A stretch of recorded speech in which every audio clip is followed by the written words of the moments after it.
Consultant Private Limited.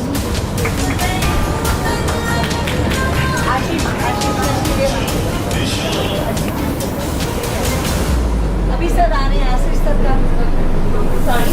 I would like to request sir to please felicitate Mr. Ashish Jain, Director, Indian Pollution Control Association. नमस्ते। आप सभी का आज के conference में हार्दिक स्वागत है। मैं डॉक्टर श्रीकांता पी पानीगरी, हमारे chief guest international Indian institute of sustainable development और international institute of sustainable development, जो कि जिनेवा में और कई विदेशों में उनके हेडक्वार्टर्स हैं, उनके हमारे कंट्री के तरफ से मेंबर हैं। और जलवायु परिवर्तन पे अभी जो प्रधानमंत्री जी ने एक समिति बनाई है, उसमें डॉक्टर पानीगरी सबसे ऊपर है। और मैं इनका हार्दिक स्वागत करता हूं तालियों के साथ। इन्होंने आज समय दिया, इनकी सेहत ठीक नहीं है, उसके बावजूद यहाँ आए। मैं professor Diksha Katyal, university of environmental sciences, guest of honour, उनका भी हार्दिक स्वागत करता हूं। Doctor Ashish Jain, Indian pollution control association, ये बहुत बड़ा रोल अदा करते हैं जलवायु परिवर्तन में। जितने भी प्लास्टिक्स मटेरियल है उनका फर्नीचर बनाते हैं। आपने देखा होगा, अभी एग्जीबिशन में भी कई देखने को मिला था।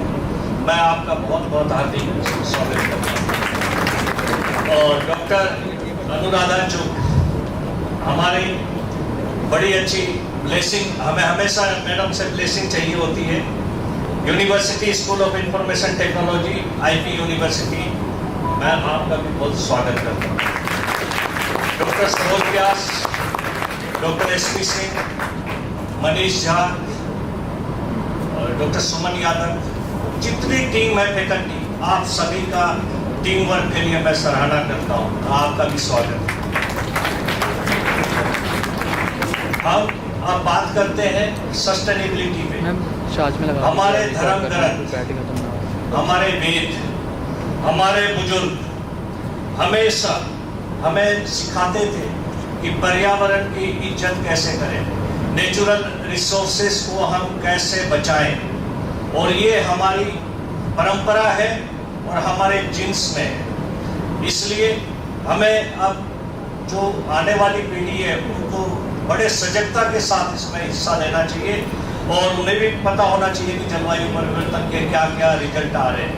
आप देखते होंगे आज के दिन कहीं पे बर्फ का तूफान, कहीं अचानक बारिश, बादल फटना, कहीं पे मौसम के बदलाव, बाढ़ और जंगलों में आग। आपने देखा होगा विदेशों में तो जंगलों में आग लगता है, लेकिन हमारे देश में भी बड़ी भीषण आग की महामारी चल रही है।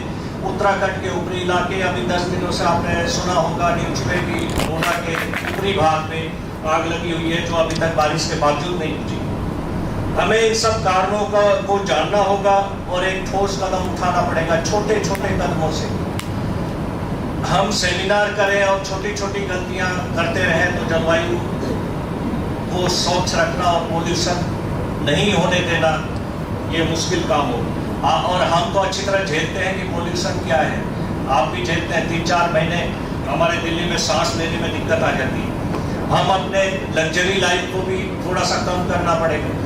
हम जितने गैस उत्सर्जन कर रहे हैं जलवायु में और जितना हम बहुत मात्रा में वातावरण में ऊर्जा का उपयोग करके पॉल्यूशन छोड़ रहे हैं, धुआं छोड़ रहे हैं, उससे भी बहुत बड़ा फर्क पड़ रहा है। और एक हम सबको एक प्लेटफॉर्म में आज सस्टेनेबिलिटी के ऊपर कॉन्फ्रेंस करने का मकसद ये है कि हमारे आने वाले पीढ़ी हम सबको एक प्लेटफॉर्म पे लाएं और उनको बताएं कि जलवायु परिवर्तन के रीजन क्या है। हम तो हमारी जो पीढ़ी थी वो कम से कम दादाजी को हम देख पाए, खैर मुझे ये अवसर नहीं मिला। और आने वाली पीढ़ी के बारे में तो जैसी हालात है अभी, जैसे हालात हैं, मुझे नहीं लगता कि पेरेंट्स को देख पाएंगे, वो फोटो में ही देख पाएंगे। इसलिए बड़े सीरियसली हमें इसमें काम करना चाहिए और समाधान ढूंढने चाहिए। भारत इस दिशा में वैकल्पिक अपने प्रयोगों को कर रहा है और बड़ी एग्रेसिवली काम कर रहा है।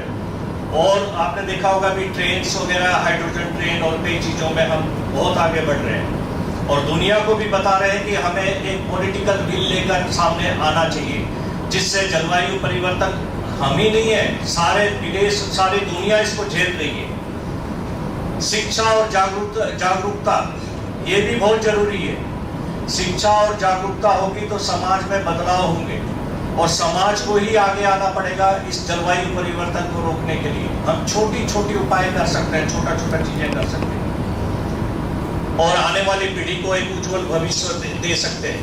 फेयरफील्ड कॉलेज इस मामले में हमारी एक ही पॉलिसी रही है, कंपनी की भी, कॉलेजेस की भी, इंस्टीट्यूशन की भी। सबसे पहले पेड़ और पक्षियों का दाना, किसी भी कंपनी में सबसे प्रायोरिटी हमारी यही होती है, उसके बाद काम होता है। आपने देखा होगा कॉलेज के अंदर 1 इंच भी जमीन हमने नहीं छोड़ी जहां पेड़ नहीं लगे हो। मैं पर्सनली भी और हमारे सभी लोग देख रेख करते हैं, पक्षियों की चहचहाहट से कितना अच्छा लगता है, आप भी इसको जानते होंगे।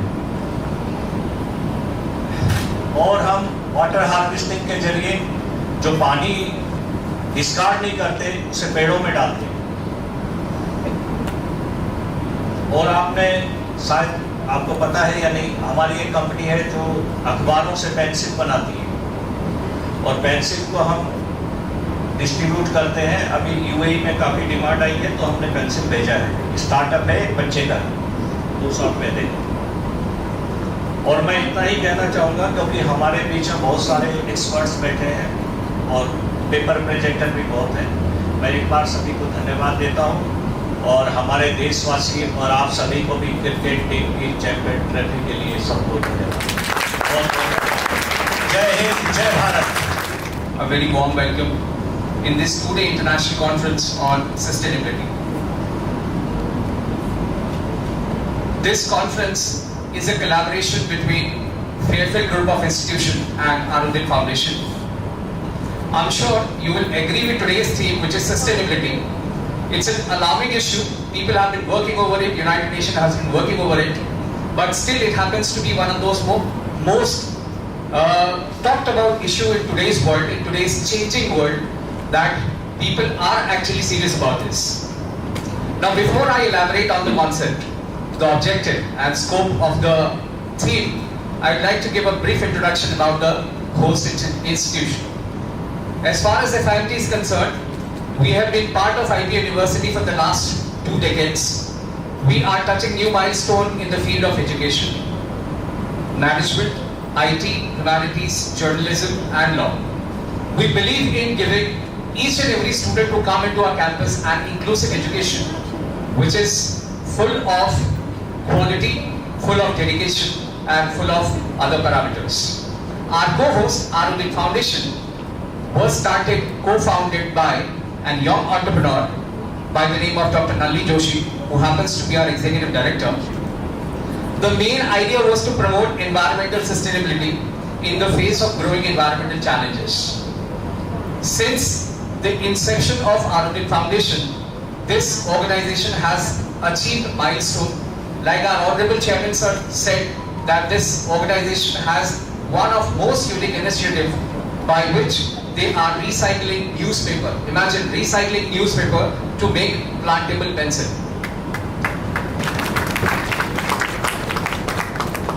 Now their core philosophy is to transform the waste material as a resource to product by engaging not only communities but school, colleges and business institution also through different workshop, seminar in order to build and promote eco-friendly culture.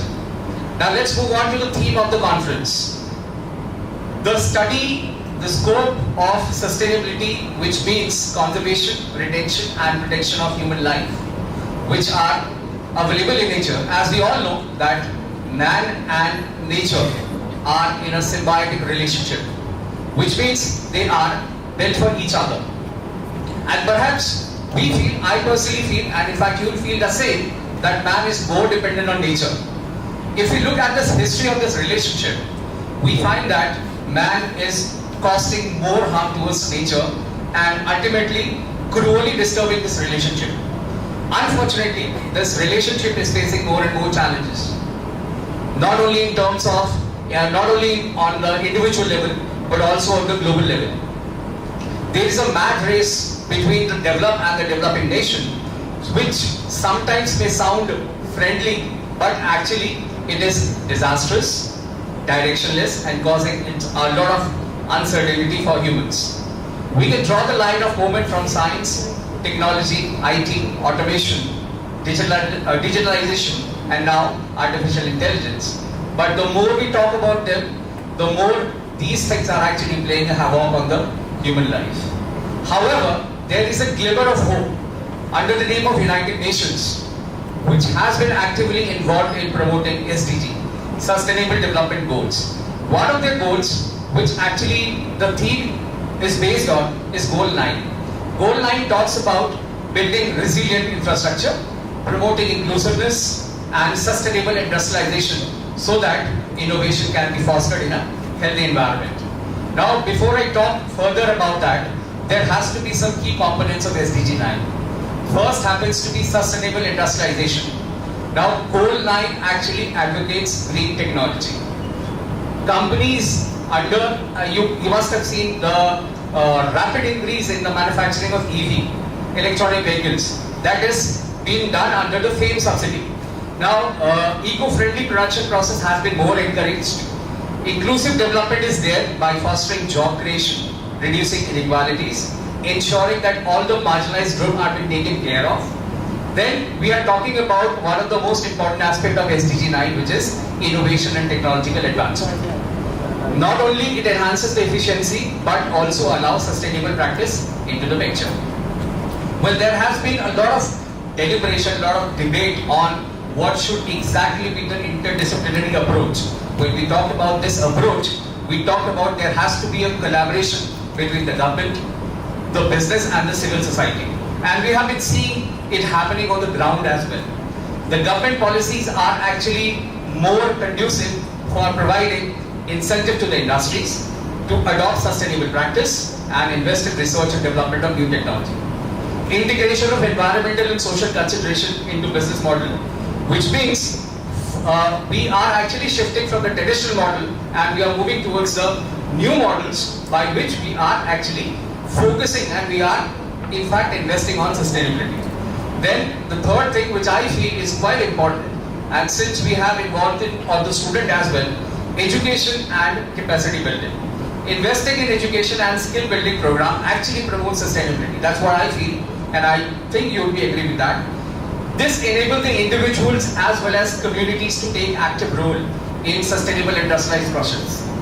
Well, through this conference, ladies and gentlemen, boys and girls, through this conference, we will ponder on different aspects, different dimensions, different issues which actually the need of the hour is to talk about this subject.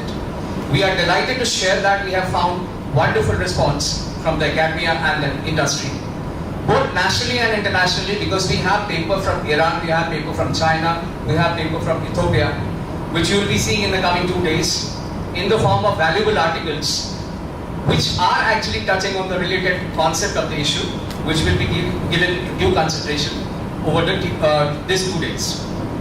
I hope this conference will be a value addition to your knowledge, to the deliberation and the formulation on this particular issue. That's all. Thank you so much. Thank you for such a wonderful introduction. And once you start reading it, I realized that, yeah, probably. Hello everyone. Hello ma'am. To all of you who are sitting there, it's lovely to see such fresh faces in the morning talking about sustainable development, environment, and I'm sure, with you people around, sustainability carries a new role, a new meaning.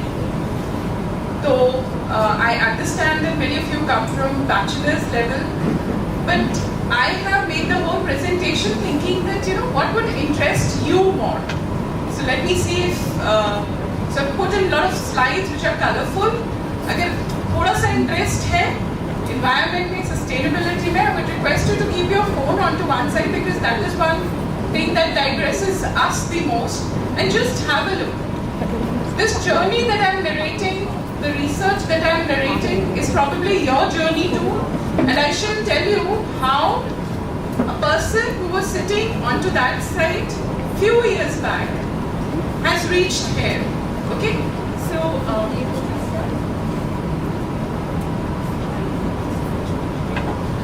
दीदी slide करो. So,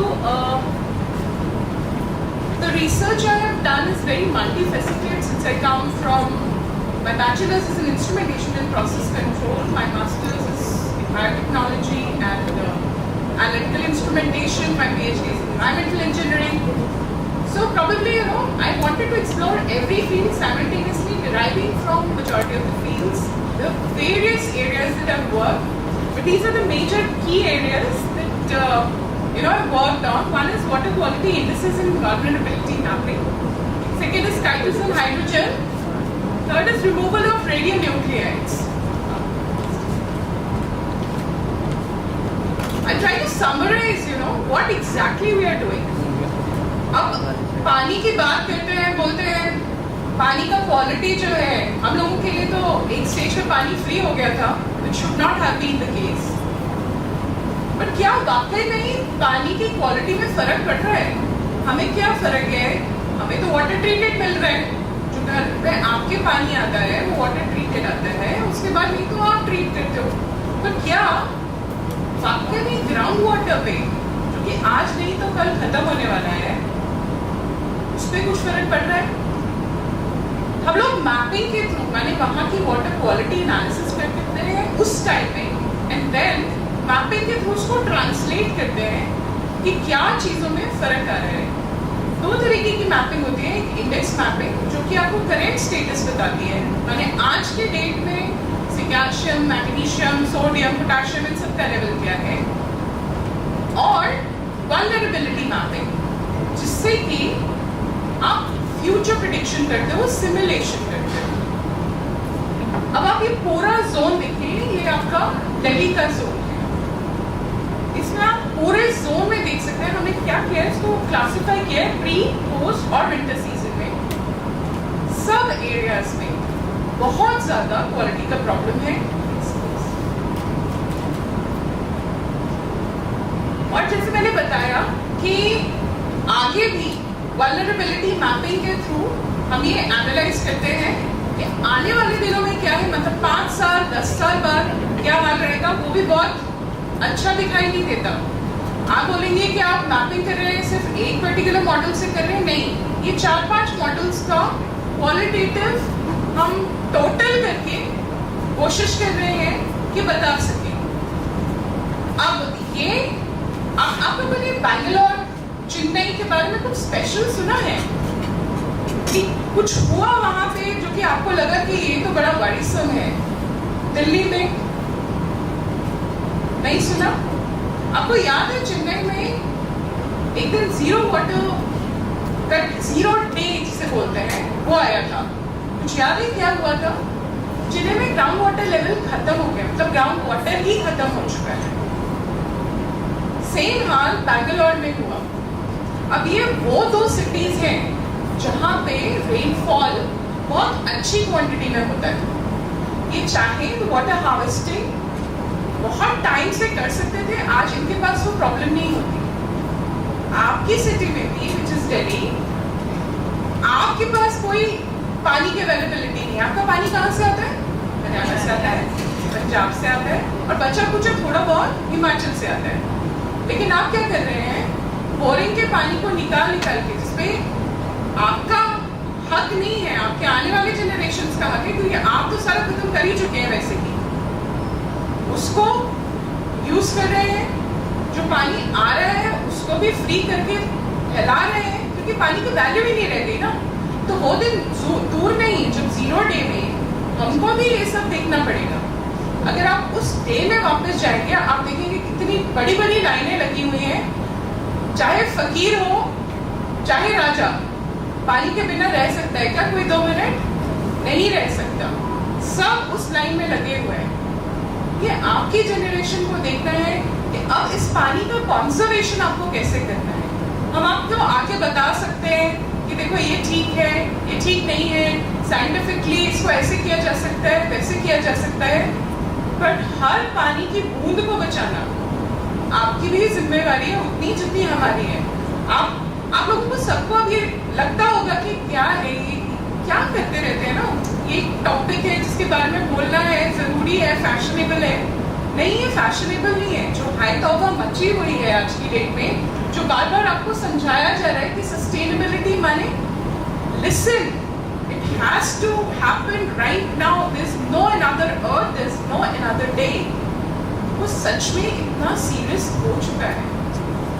specifically water की conditions में शायद climate change में फिर भी बात होती होगी, बट मैं देखती हूँ वाटर के टर्म्स में लोग ऐसे बात करें जैसे वाटर तो चलता ही रहेगा, जबकि पास हमारे पास रिसोर्सेज 0.0001% भी नहीं बचे हैं। सो ये एक मेजर इशू है जिसमें शायद आप लोग हर तरीके से, चाहे वो केमिकल साइड से आ रहे हो, चाहे इंजीनियरिंग साइड से आ रहे हो, सबको ध्यान देने की जरूरत है। मैं एक दूसरा एरिया और बताऊंगी। हम लोगों ने, जैसे मैंने अभी बताया, वाटर की क्वालिटी बहुत डिटेरिएट हो रही है, तो कोशिश करने की, ये देखने की कोशिश की कि क्या एक्चुअली ये इफेक्ट भी कर रहे हैं आसपास के लोगों को। तो हमने स्पेसिफिकली पानीपत और गुड़गांव, ये एरियाज के जहाँ इंडस्ट्री सेटअप है, वहाँ के आसपास के लोगों से सैंपल्स कलेक्ट किए जो वो पानी पी रहे थे। ये लोग वो विलेजेस हैं ये जो बिल्कुल विसिनिटी में है जहाँ पे आपकी इंडस्ट्रीज हैं। आप ये देख पा रहे हैं, ये मैंने सिर्फ यहाँ पे 2 लगाए हैं फोटोग्राफ्स।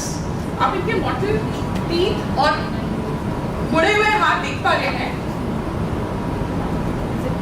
अब ये क्या हो रहा है ना कि इंडस्ट्री जो है शाम को, रात को, जब कोई देख नहीं रहा, तो सारा केमिकल या सारा डिस्चार्ज जो है ग्राउंड वाटर में छोड़ रहे हैं।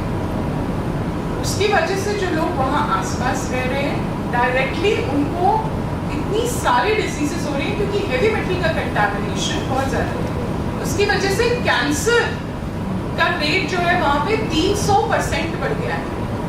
और हमने जो सैंपल लिए हैं, हमने इंश्योर किया कि ये सैंपल में जो ये लोग हैं, ये ना स्मोक करते हैं, ना ड्रिंक करते हैं, इनका लाइफस्टाइल का भी कोई ऐसा प्रॉब्लम नहीं है, कोई डिजीज नहीं है, पर फिर भी majority of them, specially women, are suffering from so many skin hair diseases. Now isn't this a cause of worry for you all? ये ऐसा लगता है ना कि अभी तो दूर है ये, हमारे पास क्यों आएंगे? We are affluent. We don't need to worry about this. No, it is reaching you. Water contamination will not discriminate between a poor person and between you. Probably the concentration would vary, but you cannot lie down. You cannot go off to sleep and say, "Oh, since I am not affected right now, the fire is not in my house." That's why the fire is not existent. Oh, nahi. Recycling specializes in software engineering, algorithm design, data structures, and computer networks. She earned her MTech IT from GJSIT. My pleasure. Good morning, everyone.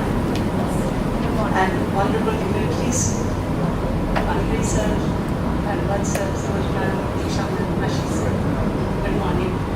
Your faculties. I know that you have taken a lot of efforts in organizing this conference because I understand that it really takes time.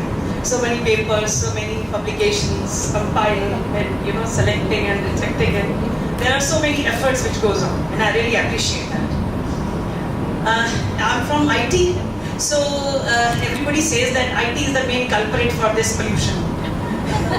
और हिंदी में और शायरी में एक बहुत अच्छा शेर है कि तुम्ही ने दर्द दिया है, अब तुम ही दवा दोगे। तो आज मैं आप लोगों के सामने सिर्फ उन पॉइंट्स को लेके आई हूँ that how industry 4.0 and industry 5.0 is actually, हमने दर्द दिया है, yes, yeah, it is very much true, that being in IT sector and we are polluting the environment, there is no doubt about this. Industrialization is the main responsible reason for this. But then yes, we are working hard. हमें अपनी गलतियों का एहसास हुआ है, especially IT वाले sectors वाले लोगों को. And in Industry 4.0, we are taking this challenge and we are working so hard. And every day there are so many inventions are coming up, which are really working towards making it the development as a sustainable development. Especially the sustainable development goal number 9, which is the theme of this conference. That is industry, innovation and infrastructure. So that means as an implies, we really need to innovate the things so that the development should be more sustainable. So I'll be quoting some use cases that how we are really working hard to do this, to achieve the goal.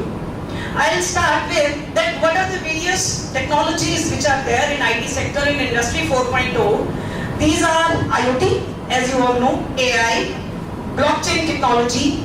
So one by one, I'll give you few examples that how these technologies are working to achieve this goal. So once I'll come back to the point that is IoT, smart things. Now you know everyone that everywhere there is a smart city, smart toilet, smart bus, everything is smart, smart home, everywhere there is a smart. So what is this smart?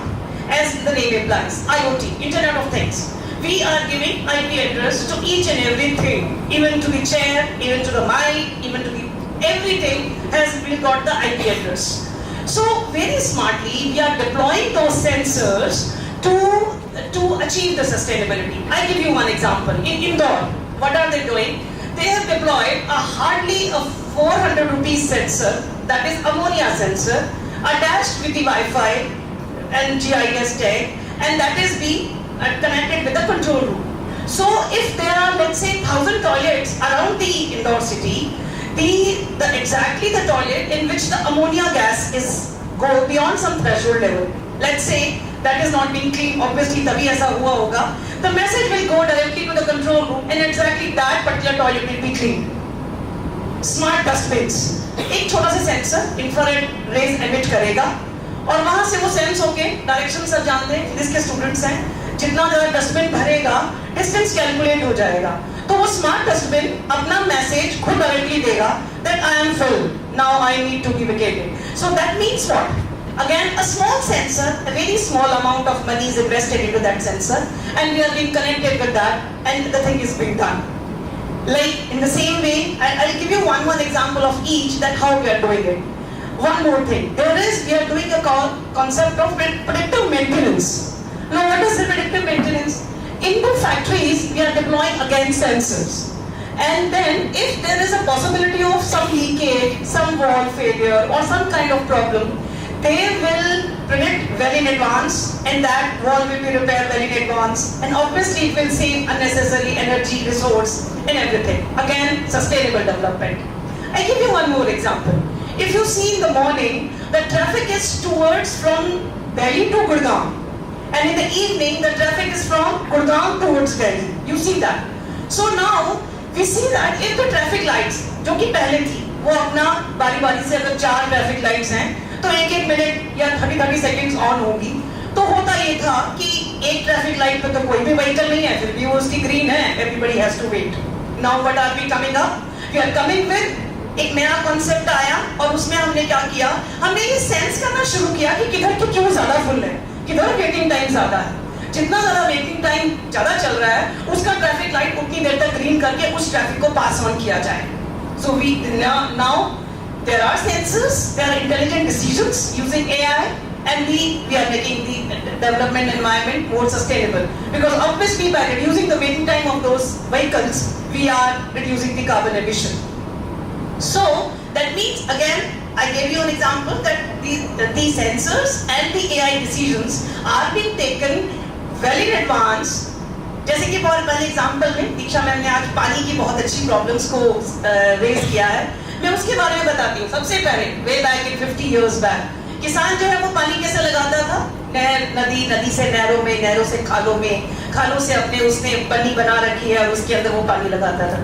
Then we realise कि भाई इस तरह से तो पानी बहुत waste हो रहा है, तो हम लोगों ने एक नया इंडस्ट्री सोल्यूशन दिया that we should go for sprinkles. तो हमारा स्प्रिंकल चालू हो गया. Everybody was happy that water is rinsing. अभी पता लगा नहीं भाई स्प्रिंकल से भी बहुत वेस्टेज है, उड़ता है, इवेपोरेट होता है, ठीक से नहीं पहुंचता है. Then we come with dripping कि भाई आप एग्जैक्ट ऐसा करो कि एग्जैक्टली उसकी जड़ के पास ड्रिप से पहुंचाओ ताकि पानी और बच जाए. अब सेंसर्स आ गए तो सेंसर्स ने कहा आपकी उस प्रॉब्लम का भी सोल्यूशन है. फॉर एग्जांपल एक बहुत लंबी चौड़ी क्रॉप का एरिया है, किसी जगह पे सुबह सनलाइट आती है, किसी जगह शाम को सनलाइट आती है, कहीं पे पानी ज्यादा इवेपोरेट होता है, कहीं पे कम इवेपोरेट होता है. अब हम क्या करते हैं, नो हमने सेंसर्स लगा दिए. जिस प्लांट को पानी की ज्यादा जरूरत है हम खाली वही वाला मोटर ऑन करते हैं, बाकी करते ही नहीं है. सो दैट मीन्स ऐसा नहीं है, हम पोल्यूटर्स थे तो हम अब ढूंढ रहे हैं नए नए सॉल्यूशंस और हम अब अपनी गलतियों को सुधार रहे हैं और नई नई चीजों को लेके आ रहे हैं. एक बहुत इंपॉर्टेंट कॉन्सेप्ट आ रहा है ब्लॉकचेन. एक एग्जांपल से समझाती हूँ इस चीज को. यूएस में 2015 में एक बार, जैसे कि आपको पता है दिल्ली में सब्जियां आसपास के गांवों से आती हैं, सोनीपत पानीपत कहाँ से आती हैं, सबकी सब गाजीपुर मंडी में पहुंच जाती हैं और वहां से सबके सब सुबह सुबह बिकती हैं और लोग अपने आके पूरे शहर में डिस्ट्रीब्यूट करते हैं. सपोज करिए एक सोनीपत का एक पर्टिकुलर प्लांट था और वहां पे एक पर्टिकुलर क्यारी थी जिसके अंदर से लेट्स से कुछ कंटामिनेट हो गया और वहां पे वो पर्टिकुलर क्रॉप खराब थी.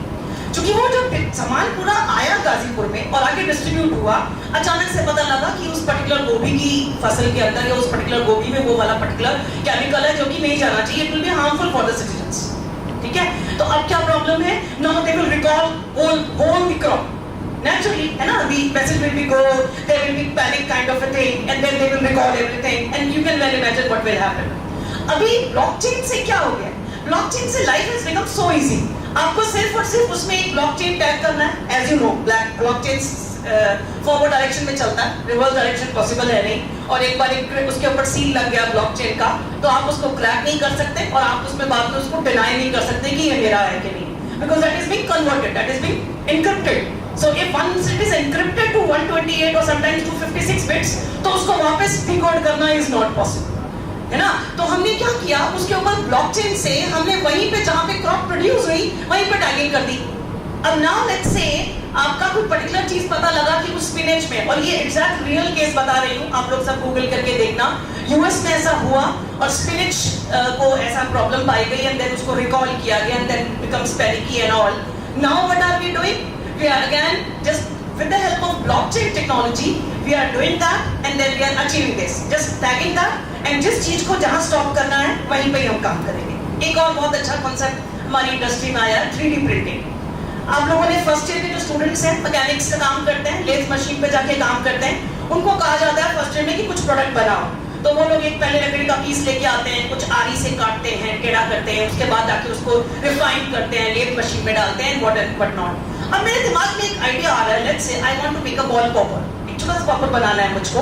अब मेरा वेस्टेज बहुत ज्यादा होगा अगर मैं ऐसे ही लकड़ी का पीस लाऊंगी और फिर उसको आरी से काटूंगी और फिर उसको मैं रिफाइन करूंगी और लेथ मशीन पे लेके जाऊंगी, तो that I am going to waste lot of material. But now the concept is everybody knows 3D printing. अब अपने डिजाइन को सोचिए, अपने सॉफ्टवेयर में डिजाइन करिए, रात में 3D प्रिंटर पे लगा के जाइए, आपको exactly that 3D module will be available to you in the morning. And then how much, और तो और सोचिए all over world आजकल ये जो recycling material, plastics and all these things, इसको वो लोग लाते हैं, recycle करते हैं और 3D प्रिंटर में डाल देते हैं. And it is making the houses. Google करिएगा, देखिएगा सब लोग YouTube के ऊपर, you will see that with the help of 3D printers, they are making the houses. Homes are being made. Houses are being made using the 3D printers. So you will see those videos and you will be astonished to see that how we are achieving this. Again, robotics and smart automation. एक बड़ा अच्छा concept आ रहा है आजकल, precision farming. Precision farming में क्या concept है कि suppose करिए एक राजस्थान का एक छोटा सा village है और वहाँ पे टमाटर के अंदर एक late blight disease आ गई है. Since I am working on this particular project, तो मैं इसलिए आपको exactly यही disease quote कर रही हूँ. अब उसके बाद किसान क्या करता है, वो उसको जाता है, वो अपने पास में किसान मिल्क सेंटर में, और वो उसे कहता है कि भाई इस डिजीज के लिए ये वाला तेरे को स्प्रे डालना है ना, इतना पोटेशियम इतना मैग्नीशियम इसका मिक्सचर बना लेना और जाके स्प्रे कर देना. वो आता है, डालता है और पूरे प्लांट में स्प्रे कर देता है. Now what is happening, you know, effort, resource unnecessarily, जैसे कि दीक्षा मैम ने कहा, सॉइल का कितना नुकसान हुआ, कितना एफर्ट का हुआ, कितना पैसा वेस्ट हुआ. जहाँ पे डिजीज नहीं भी थी उसने तो उसमें डाल दिया. आजकल देखिए आप, सैटेलाइट है, साथ में हाइपरस्पेक्ट्रल इमेजेस हैं। Hyperspectral images are so beautiful कि जो ऊपर से दिखता है वो नहीं, जो लीफ के नीचे भी आ रहा है डिजीज, अगर थोड़ा सा भी प्लांट के अंदर नीचे की तरफ कोई डिजीज आ रही है तो वो 3D इमेज लेगा, नीचे की डिजीज से पता लगाएगा with the help of machine learning. As you know that machine learning is being used for training the machines. तो वो पहले से उसको ट्रेन कर रखा है कि इस तरह की इमेज अगर आ रही है तो मतलब ये वाली डिजीज है। तो क्या होगा, that image will be directly transmitted and believe you me, जो कृषि केंद्र है, जो डिस्ट्रिक्ट कृषि केंद्र है, IRI के collaboration is the founder, director of Indian Pollution Control Association NGO. Please welcome sir.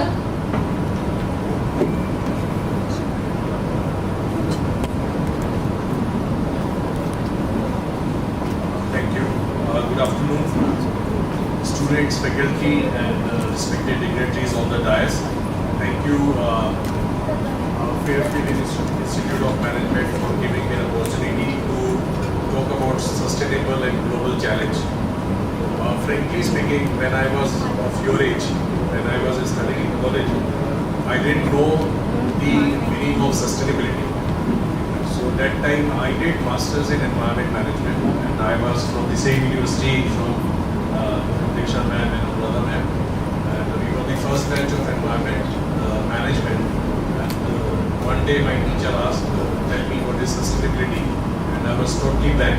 Maybe I know the Hindi of sustainability, but I didn't know the exact meaning of sustainability. It was very new term introduced into the market, and this is how market run. Every 5 years we introduce some new terminology into the market.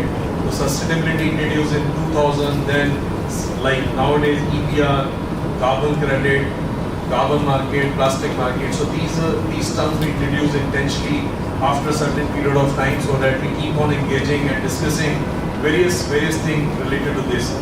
So sustainability हमारा जो अस्तित्व है इस धरती पे, वो sustainability की वजह से है। And for last 24 years I am trying to understand, I am trying to explore what is the meaning of sustainability and how to achieve this sustainability. And the second topic is global challenges. Global challenges we understood there is a global challenge and it's very natural phenomena.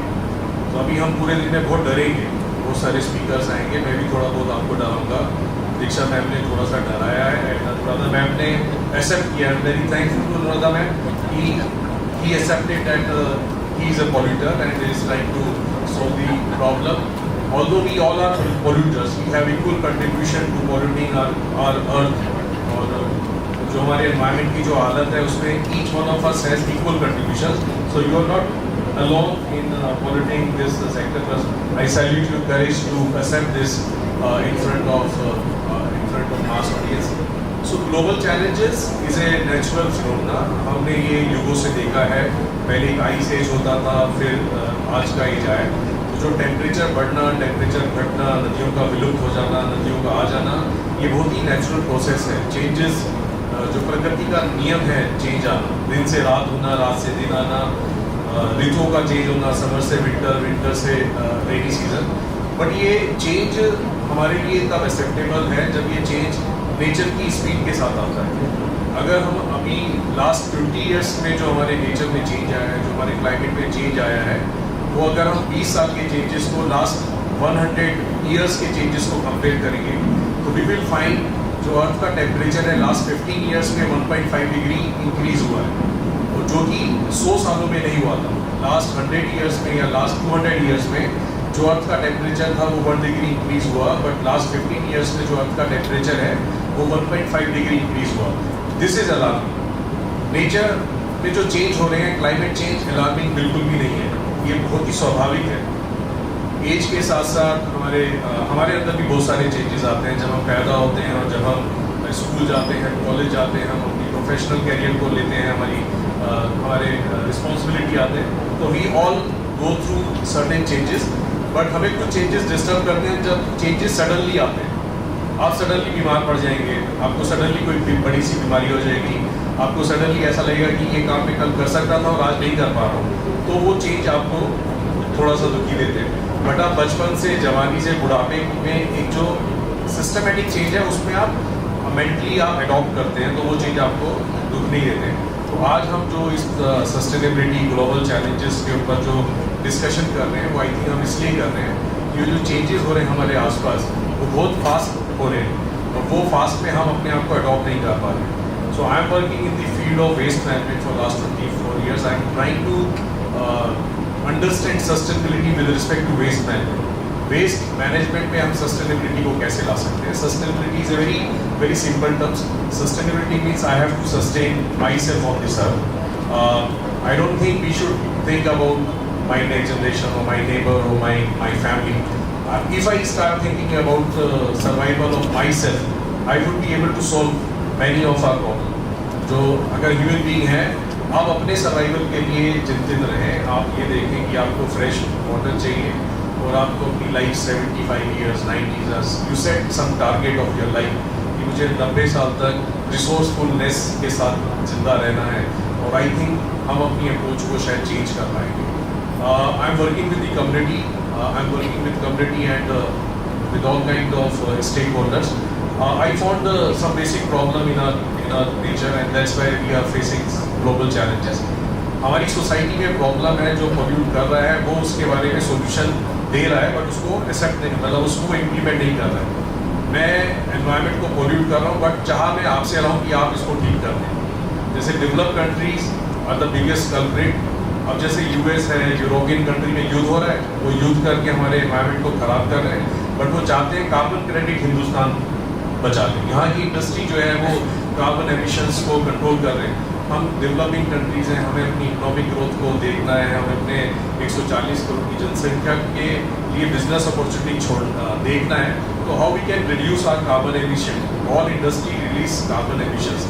सो ये थोड़ा सा unfortunate part है। Even within the country और within the system जो polluters हैं वो कहते हैं हम पॉल्यूट करेंगे, दिस इज अ राइट। आप जो है कंज्यूमर हैं, आप अपने बिहेवियर को चेंज कीजिए और उससे तो ये थोड़ा सा डिफरेंस है। और जब तक ये डिफरेंस रहेगा, जब तक हम सभी लोग इक्वल रिस्पॉन्सिबिलिटी नहीं लेते हैं, एनवायरनमेंट की ऑनरशिप लेनी पड़ेगी। The most challenging thing which I have observed in my professional life that we don't want to own the environment.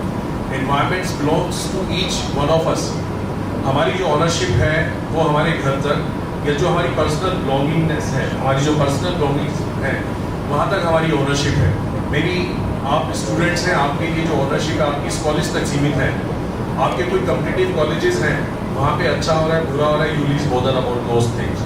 आपके कॉलेज से आपके घर के रास्ते में बहुत सारी ऐसी चीज़ें आप देखेंगे जो आपके लिए एक्सेप्टेबल नहीं है, बट वही चीज़ें जब आपके घर में होंगी, आपके कॉलेजेस में होंगी। Suppose for example I come to this college as a guest and if I do something nuisance to this campus, being a guest, you will not tolerate this. अगर ये मैं फूल यहाँ से उठा के इस जमीन पे डाल के चला जाऊँ, गंदा करके चला जाऊँ, तो one of you will come to me that sir you have done something wrong, you are polluting my college.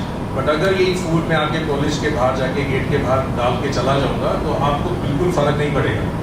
सो ये हमें अप्रोच चेंज करना है, चाहे वो हमारा घर है, चाहे वो हमारा कॉलेज है, चाहे वो मेरी पर्सनल चीज़ है या आपके जो दीक्षा मैम ने भी आई थिंक कही थी कि हम सबको मिलके इस प्रॉब्लम को सोल्व करने की ज़रूरत है। We have to take ownership because one day आज हो सकता है कि आपको एनवायरनमेंट से रिलेटेड जो चीज़ें हैं, जो क्लाइमेट चेंज है, टेम्परेचर राइज हो रहा है और जो वेदर्स हैं वो सडनली अनसर्टेनिटी है, कभी गर्मी आ जाती है, कभी सर्दी आ जाती है, पानी की स्कैरसिटी है, तो ये सारे अभी हम बहुत कंफर्टेबली सारे रिसोर्सेज को अवेल कर पा रहे हैं। But the time will come when there will be a scarcity and you will be you will realize that something is happening in the environment. And I would ask everyone, अगर आपको जो global challenges आ रहे हैं आपको really में face करना है कि एक्चुअल में मतलब मेरा ऐसा मानना है कि when we see then we believe। अभी हमने से जितने भी एक्सपर्ट्स हैं ये अलग अलग प्रॉब्लम पे बोल के जाएंगे। मैं अपने वाटर पे बोला, उन्होंने आईटी के सॉल्यूशन देना बोला, मैं वेस्ट के ऊपर बोलूँगा, बट मुझे लगता नहीं है कि आपको ये रियलाइज़ होगा कि एक्चुअल में प्रॉब्लम है, बिकॉज हम विजुलाइज नहीं कर पा रहे हैं इन चीज़ों को। अगर आपको इन समस्याओं को विजुलाइज करना है तो I would request each one of you to visit any of the and an MBA from FMS University of Delhi.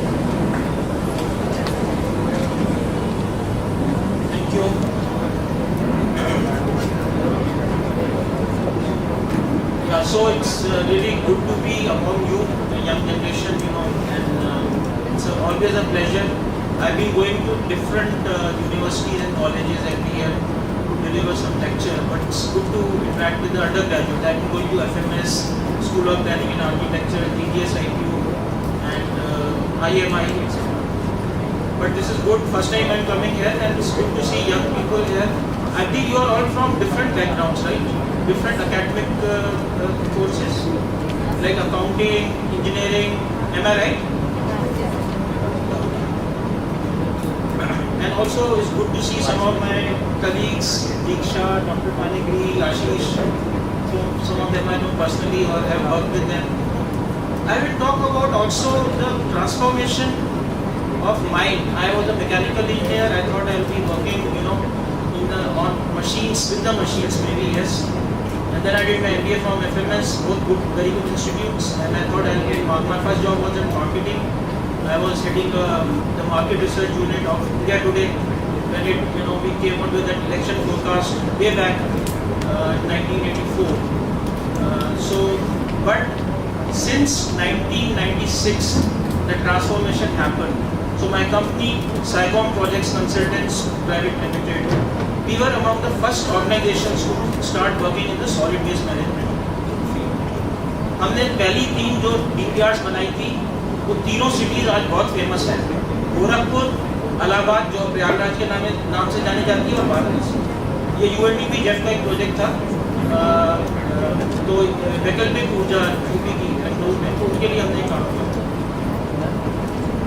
सबसे जो आपको सस्टेनेबिलिटी की समझ, हमारे speaker have already told you about it. I think you understand a little bit of it.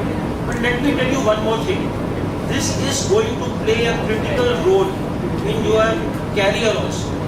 Whether you become an accountant, CA, or a company secretary, or you do your MBA, because you have ESGs, the compliance now coming in. If you have engineering, you're doing engineering, then become an environmental engineer. In my time, there was no environmental engineering except for Roorkee, which later on became an IIT. So I went for mechanical. हमारे time पे होता ही नहीं था, degree 1 या 2 universities offer करती थी. Now you have plenty of options. Also there is a demand. So sustainability, as I understand, is not just the financial or environmental or social sustainability. It's a combination of these three. It's called the triple bottom line. तो environmental issues, social issues, सब में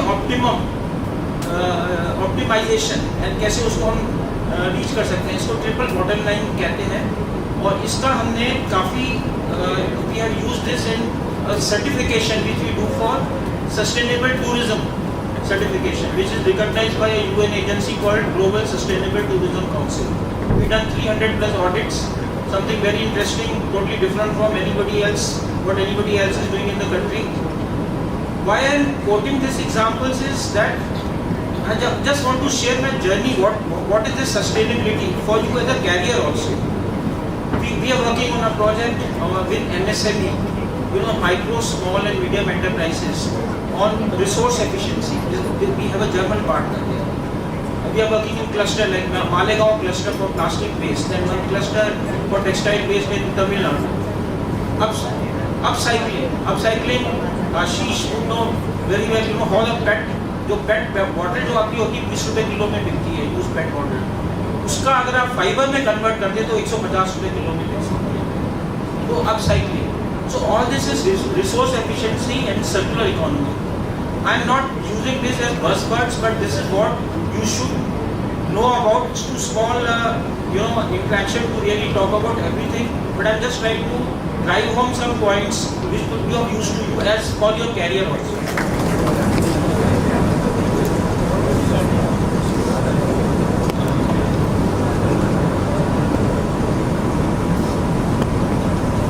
I have the great pleasure with all of you this afternoon and share some important thoughts so that we can work together while working in our own path is concerned.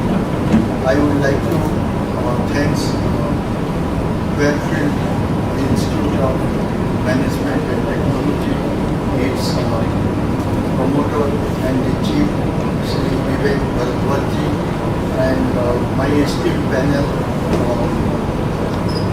Sri Madam Zitya Katyal, the Anuradha Ju, Ashish Jain, and Pradeep Dalwani, and all of the esteemed speakers. Their speeches were very much inspiring and passionate. The most important thing in life,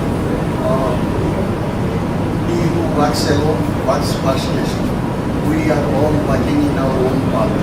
You all are together in your student career, and we all are destined in our own path with different professions, with different capacities.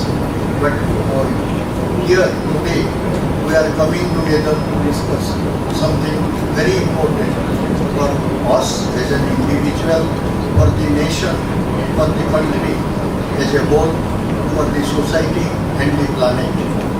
So we have a responsibility not to think about ourselves. We have to think about our family.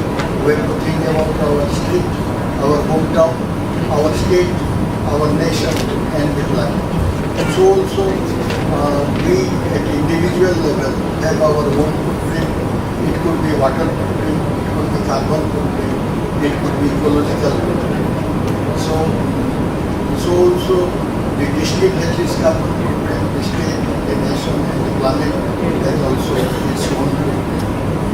So these footprints needs to be sustainable and they need to be managed. If you come to the thematic area of today's discourse is UN SDG 9, that is sustainable manufacturing and cleaner production.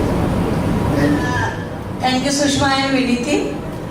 Dice पे जितने भी हमारे अतिथि हैं, मैं उनका अभिनंदन और वंदन करती हूँ और वोट ऑफ थैंक्स के साथ साथ मैं हमारे जो मिस्टर आशीष जैन हैं उनकी बात से सहमत होते हुए केवल मैं इतना यहाँ पे समझ पाई हूँ इस कॉन्फ्रेंस में कि आप और मैं एंड आशीष जी, सस्टेनेबिलिटी क्या है हमें नहीं पता, लेकिन हम इतना जरूर जानते हैं कि हमें सतत विकास की तरफ बढ़ना है और सतत विकास की तरफ हम तभी बढ़ सकते हैं जब हमें प्रकृति ने जो संसाधन दिए हैं उनकी रक्षा और सुरक्षा का दायित्व अपने कंधों पर उठाएं। छोटी छोटी सी बातें हैं। आशीष जी ने कहा कि नहीं मैं कुछ नहीं आपको राय दूंगा कि क्या करूंगा। हम हमारे संस्थान में जो कर रहे हैं सतत विकास के लिए, आपने देखा कि हमारा संस्थान आईपी यूनिवर्सिटी के यदि मैं सभी कॉलेजेस की बात करूं और मैंने जितना भी विजिट किया है अन्य कॉलेजेस में, तो छोटे से कैंपस में 2 एकड़ के कैंपस में जो ग्रीनरी है वो कहीं ना कहीं सतत विकास की ओर हमें ले जा रही है। तो हमारे चेयरमैन और हमारा प्रबंधन इस चीज का ध्यान रख रहा है कि वो किस तरह से पर्यावरण का संरक्षण करेगा। साथ ही साथ हमारे यहाँ जो छोटी छोटी सी आप पेड़ों में देखते हैं, चिड़िया हैं, पक्षी हैं या इस संस्थान में जो पशु हैं उनको भी हम संरक्षित कर रहे हैं। और छोटी चीज में आ जाती हूँ जो आप घर पे भी कर सकते हैं, मैं कर रही हूँ और हमारा संस्थान कर रहा है। हमारे यहाँ इतना बड़ा 150 का स्टाफ है और दिन में 2 बार चाय तो मिनिमम बनती है पूरे लोगों के लिए। हमारी जो दीक्षा जी, हमारे चेयरमैन साहब, आशीष जी, दलानी साहब और जितने बाकी भी अतिथि बैठे हैं, अनुराधा मैम, मैं आपका ध्यान आकर्षित करवाना चाहूंगी कि हमारे संस्थान में जो भी चाय बनती है उसकी चाय पत्ती को कूड़ेदान में नहीं फेंका जाता है, हम उसे सुखाते हैं। और ये आप अभी भी, मैं यहाँ अपना वोट ऑफ थैंक्स कर रही हूँ, आप जाके उसे देख सकते हैं। हम उसे सुखाते हैं, उसके बाद उसको पौधों में डालते हैं एज ए खाद। हमारे यहाँ किचन में जो खाना बनता है, क्योंकि हमारे यहाँ अपनी किचन है, हमारे यहाँ किचन में जो भोजन बनता है, जो मैंने अपनी माँ के घर में, अपनी दादी और नानी के घर में देखा, जो मैं कर रही हूँ, हमारे संस्थान में पहले से होता है। हमारे यहाँ फल और सब्जियों के जो छिलके होते हैं उन्हें कूड़ेदान में नहीं डाला जाता है, उन सबको सुखा करके हम खाद के रूप में तैयार करते हैं और पौधों में डालते हैं। हमारे यहाँ पर जितने भी इतने बड़े संस्थान में तीनों बिल्डिंग में जो जो पोछा लगता है और उससे वेस्ट पानी निकलता है, जल निकलता है, उसको हम बहाते नहीं हैं, हम अपने पौधों में डालते हैं और ये हम घर पे भी करते हैं। हमारे यहाँ पे जो आरओ लगा हुआ है, उस आरओ के जो वेस्ट वाटर के लिए जो पानी निकलता है, वो हम उसकी पाइपलाइन लेकर के और अपने पौधों के लिए दे रहे हैं। वो ऐसे नहीं है कि नाली में बह रहा है। तो ये कुछ प्रयास हमारा संस्थान कर रहा है, तो और ये मैं घर में कर रही हूँ और ये मैं अपने विद्यार्थियों से और अपने सहयोगियों से ये अपेक्षा कर सकती हूँ कि इतना काम तो आप कर सकते हैं। एक और ये जो यंग जनरेशन बैठी है, इसे एक चीज और कहना चाहूंगी। आप सोच रहे होंगे कि क्यों कैसे हम इतनी गर्मी और सर्दी और हमारा पर्यावरण दूषित हो रहा है, गर्मी बढ़ रही है, हीटिंग बढ़ रही है, इन सबको कैसे रोक सकते हैं। हम सबके घरों में कम से कम 2 और 3 बेडरूम और बड़े बड़े से घर हैं। पता नहीं आज की जनरेशन को कहां से प्राइवेसी का कीड़ा दिमाग में घुसा है। मेरे घर में भी मैं कभी कभी देखती हूँ कि जब मैं अपने रूम का जब एसी नहीं चलाती हूँ तो मेरा बेटा आके कहता है कि मम्मी बिल मैं भर दूंगा, बिजली का एसी चला लिया करो प्लीज, गर्मी में मत बैठो। उसे ये समझाना जरूरी है कि मैं बिना एसी के इसलिए नहीं बैठी हूँ कि मैं बिजली का बिल बचा रही हूँ। मैं बिजली का बिल तो बचा रही हूँ क्योंकि मैं इकोनॉमी को सेव कर रही हूँ, मैं बिजली को बचा रही हूँ, लेकिन साथ में वो उस एसी से निकलने वाली जो हीट है उससे कहीं ना कहीं मैं अपने हिस्से का दायित्व पूरा कर रही हूँ कि मैं उससे पर्यावरण को दूषित होने से बचा रही हूँ। तो आप सबसे भी मेरा एक निवेदन है कि आप भी जो ये सोचते हैं ना, घर में गए, एसी चलाया, कमरा बंद करा, कोई बात नहीं भैया, अभी तो माता पिता आपका कर रहे हैं, लेकिन जब आप भी करेंगे, इसका हर चीज का मतलब केवल कंजूसी और पैसे बचाना नहीं होता है। हम भी कभी कभी बचपन में सोचा करते थे कि पता नहीं इन मम्मियों को क्या है, इन छिलकों को भी उठा के इकट्ठा करे जा रही हैं। आप लोगों को ये नहीं पता है कि फलों के छिलकों से कितने कॉस्मेटिक के प्रोडक्ट्स बनते हैं, वो भी सतत विकास है। तो मुझे सतत विकास केवल इतना ही समझ में आता है जितना मैं घर में कर रही हूँ, मेरे संस्थान में हो रहा है और आप सबको कहना चाह रही हूँ। थोड़ी थोड़ी सी जिम्मेदारी आप सब यदि उठा लेंगे, और जो 24 घंटे इस मोबाइल में लगे रहते हैं ना, जो आपकी पलकें झुकी हुई है, क्योंकि 11 बजे तक अगर मेरी जैसी कोई खतरनाक मम्मी डांटने वाली नहीं है तो आराम से बैठ के देखते हो, नहीं तो चद्दर उठ के उसके अंदर से देखते हो। इसको थोड़ा सा कम कर लीजिए, क्योंकि ये आपके स्वास्थ्य के लिए, अनुराधा जी पहले ही कह चुकी हैं कि आईटी ने बहुत ज्यादा नुकसान कर दिया है, हमारे वातावरण का तो किया ही किया है, हमारी युवा जनरेशन का भी बहुत ज्यादा नुकसान कर दिया है। तो इससे भी थोड़े बाहर निकल आइए। तो इतना सा मुझे इस कॉन्फ्रेंस में अपनी तरफ से बोलना था। आप सबका धन्यवाद कि आपने इतनी शांति से सुना। इसलिए सबसे पहले मैं आप सबका धन्यवाद करना चाहती हूँ इस ऑडिटोरियम में बैठे हुए अपने लर्नर्स, अपने विद्यार्थियों का, अपने टीचिंग और नॉन टीचिंग स्टाफ का मैं धन्यवाद करना चाहती हूँ कि सुबह से उन्होंने यहाँ इस कॉन्फ्रेंस के लिए बैठे हैं और उतने शांतिपूर्वक सभी हमारे जो विषय विशेषज्ञ आए हैं उनको सुना, और साथ में मेरे प्रवचन को जैसे रोज सुनते हैं आज भी आपने सुना। इसके लिए आपका बहुत बहुत धन्यवाद। धन्यवाद की श्रृंखला में मैं धन्यवाद करना चाहूंगी हमारे चीफ गेस्ट जो हैं पाणिग्रह साहब, उनका धन्यवाद करूंगी। आपने हमारे निमंत्रण को सहर्ष स्वीकार किया और आप हमारे अपनी अस्वस्थता के बाद भी आप यहाँ पे आए, आपने इतना अच्छी जानकारी हमें दिए। हमारा संस्थान, हमारा मैनेजमेंट, चेयरमैन सर, हमारे executive director doctor Nalini Joshi, मेरे साथियों और सबकी तरफ से सर आपका धन्यवाद करती हूँ। धन्यवाद करती हूँ मैं दत्लानी सर का। सर मैं सर से कभी मिली नहीं हूँ। सर हमारी एक स्टूडेंट है, मेरी नहीं, इस संस्थान की एक स्टूडेंट है, 2007 बैच बीएड की रीचा। मैं लगभग उसको, मैं अपने विद्यार्थियों को सोशल मीडिया पे मैं उनको फॉलो करती रहती हूँ कि कौन क्या कर रहा है। और जब मुझे पता था कि रीचा इस ऑर्गेनाइजेशन से जुड़ी हुई है तो मैंने कहा कि रीचा इस तरह का प्रोग्राम है तुम आना पसंद करोगी? तो उसने कहा कि मैम पहले आप मेरे मार्गदर्शक, मेरे निर्देशक दत्लानी सर को आमंत्रित करिए, एक बार जब वो संस्थान में आ जाएंगे उसके बाद मैं आऊंगी। सर मैं आपका धन्यवाद करती हूँ। हाँ thank you sir, thank you हम सबके। Oh thank you sir. तो ये हमारे ये ऐसे इस तरह के प्रोडक्ट एफआईटी से निकल के गए हैं जिनकी वजह से दत्लानी साहब ने हमारा आतिथ्य स्वीकार किया। Thank you so much sir. मैं धन्यवाद करती हूँ मेरी फ्रेंड फिलोसफर, गाइड और पर्यावरण की संरक्षण। आप आप बोल लो, मैं बाद में बोल लूँगी। मुझे तो 5 o'clock तक रुकना है कॉलेज में। तो डॉक्टर अनुराधा जी, डॉक्टर दीक्षा जी, दोनों का मैं धन्यवाद करती हूँ। और धन्यवाद की श्रृंखला में मैं मिस्टर आशीष जैन साहब का भी धन्यवाद करना चाहती हूँ। सर, आपके प्रोडक्ट अमेजिंग है, बस थोड़ा सा उनका वेट ज़्यादा है। मैंने आपका नोट लेके देखा तो मुझे लगा इसमें मिट्टी भी आएगी, पौधा आ जाएगा, इसलिए हम गेस्टों को आज वो नहीं देने पाए और हमें सेरेमिक के देने पड़े। तो वो थोड़ा सा आप अगर, क्योंकि ये मेरा सजेशन है।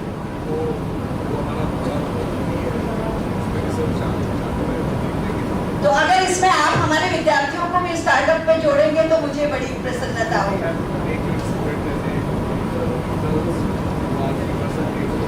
Thank you so much. तो देखिए, आपको यहाँ बैठे बैठे इंटर्नशिप के लिए भी आमंत्रण मिल गया है। सर, मैं आपका धन्यवाद करती हूँ और सभी का धन्यवाद करती हूँ। Special thanks to doctor Suman, mister Manish and doctor Lakshmi and doctor Kanika, और इन 4 पिलर्स के साथ इनके जो सपोर्टर्स थे जिन्होंने इनके गाइडेंस में कार्य करा, उन सबका धन्यवाद करती हूँ। और इस धन्यवाद की श्रृंखला में मैं हमारे चेयरमैन साहब का धन्यवाद करना बिल्कुल नहीं भूलूंगी, क्योंकि बिना उनके विजन, बिना उनके मार्गदर्शन और बिना उनके सपोर्ट के कुछ भी नहीं हो सकता। और मैंने अपनी लाइफ में, ये मत सोचिएगा कि मैं यहाँ डायरेक्टर हूँ, जॉब कर रही हूँ इसलिए ऐसा बोल रही हूँ, मैंने इससे पहले भी बाकी जगह भी जॉब किया है, पर ऐसा विजन कि जहाँ एजुकेशन के लिए स्टाफ ने, स्टूडेंट्स ने कोई भी प्रपोजल सामने रखा और उसे सहज स्वीकार कर लेना, इसके लिए बहुत बड़ा हृदय चाहिए।